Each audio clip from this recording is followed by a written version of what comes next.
నా ప్రియమైనటువంటి సహోదరి సహోదరులారా, మన ప్రభు అయినటువంటి యేసుక్రీస్తు నామములో మీకు అందరికీ కూడా శుభములు తెలుపుతున్నాను. ఈరోజు ప్రవచన వాక్కు మీ కొరకు ప్రకటన గ్రంథము 3వ అధ్యాయము 8వ వచనం. నీ క్రియలను నేను ఎరుగుదును, నీకున్న శక్తి కొంచెమై ఉండినను నీవు నా వాక్యమును గైకొని నా నామమును ఎరగనలేదు. ఇదిగో తలుపు నీ ఎదుట తీసి ఉంచి ఉన్నాను, దానిని ఎవడను వేయనేరడు. దేవునికి మహిమ కలుగుగాక.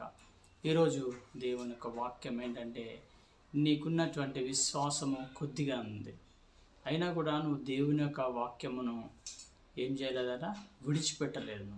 నీకున్నటువంటి ఆ కొద్ది విశ్వాసమును గట్టిగా పట్టుకున్నావు కాబట్టి దేవుడు ఏమంటున్నాడంటే, నీకు ఒక తలుపు తీయబడి ఉన్నది. హల్లెలూయా, దేవునికి మహిమ కలుగుగాక.